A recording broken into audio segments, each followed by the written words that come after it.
guys, welcome back to Christian FarmStead. Okay, so today we are going to be talking about seed potatoes a little bit. This is the first time on our farm that we're going to try to grow a large crop of potatoes. In the past, we've grown smaller crops we've tried a few different ways. One year we tried wine barrels, which was okay, but we got really small red potatoes. Then another year, we tried baskets filled with straw layered up with the potatoes. Again, those did okay, but we really got better results from the volunteers that came up after the next year for that. So this is going to be our first year trying a large crop of potatoes, and we are going to be following the Ruth Stout method, if you want to look that up. It's essentially layering about 6 to 8 inches of straw over your ground the fall before. We didn't get to it the fall before. We did about 2.5 months ago is when we did our straw. So we have straw down, and we put black plastic over it. We used wheat straw, so we put black plastic over it to smother out any of the seeds as they tried to grow.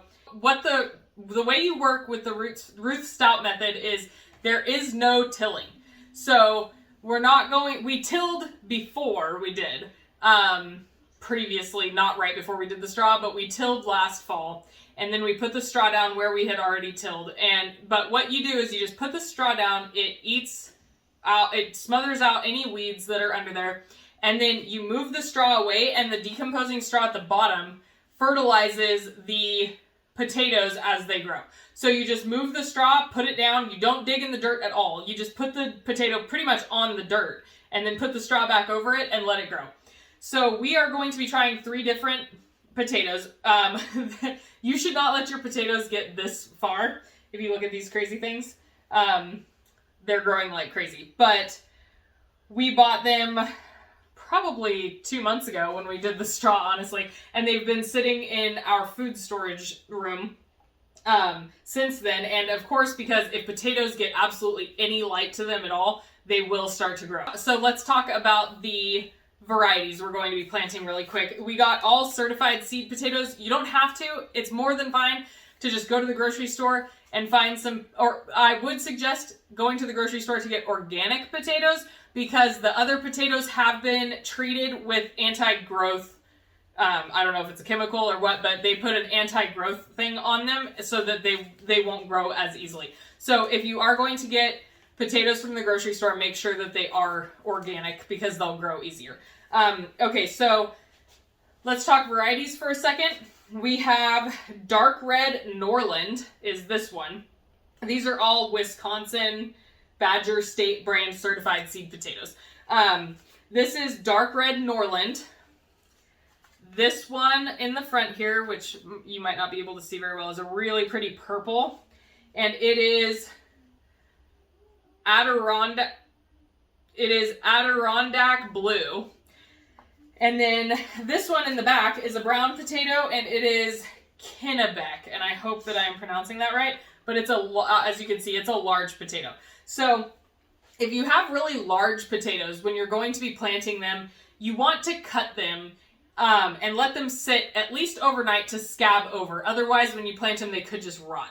So you want to, if you cut them, make sure that you let them sit, and you want to make sure that there's at least 1 or 2 eyes in each section that you're cutting. So let's say I was cutting this potato. This is obviously an eye, and these are eyes, but on this side, there's also little eyes. The little divots are each an eye. Okay, so I'm going to cut this potato into 3. The purple potatoes, I don't think I'm going to cut, because they're all so small. There might be a couple of them that like this one, maybe I might be able to cut that into 2. And you can potentially get more harvest at the end if you cut your potatoes, because then instead of 1 potato making 20 more potatoes, you have 2 potatoes making 20 each. It's like I said, this is our first time growing a large amount of potatoes, so hopefully it goes well. All right, so I'm going to cut up some of these.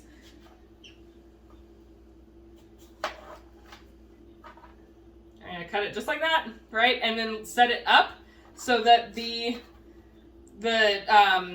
open side can dry out. All right, so I cut that one into 3. I'm just gonna cut this one in half, I think.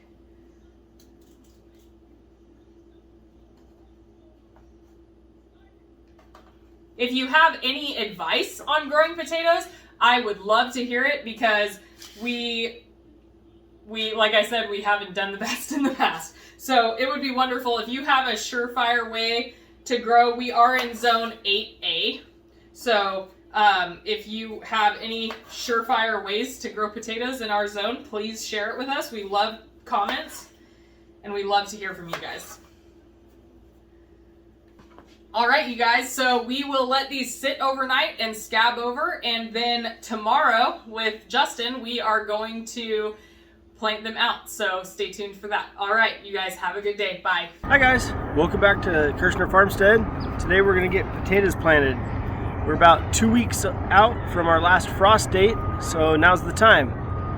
All right, we're going to be using the Ruth Stout method this year for planting our potatoes.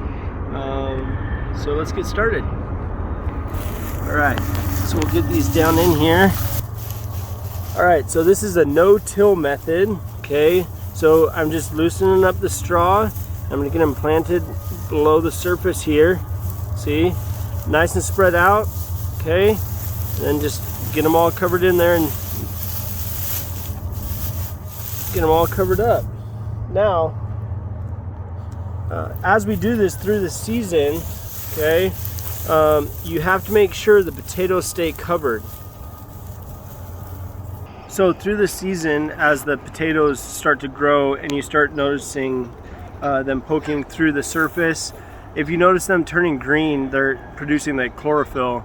The potatoes produce a chemical called solane, which affects your intestines and it infects neurotransmitters. So just make sure that you keep them covered. It's not good for you. So if you see your potatoes turning green, make sure you get some straw or some light material, get them covered back up again, and just let them keep growing. All right, now let's get the rest of the potatoes planted. I'll plant it over here. We're gonna get them all kept in kind of the same general area, so that way we can find them at the end of the season.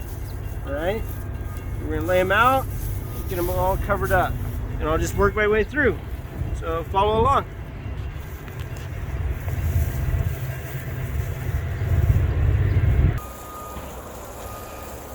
All right, guys, we got all the potatoes planted. I'm getting them all watered. If you live in a dry climate like we do, you're gonna want to keep them moist, so water them about 2 times a week. But if you notice them getting dry, make sure you get out there and get them watered. You don't want them to dry out. We'll keep getting them watered and get them all settled in. Thank you guys for watching today, Kirshner Farmstead. If you like what you saw today, please make sure to like and subscribe and watch some more of our videos. Thank you. Have a nice day.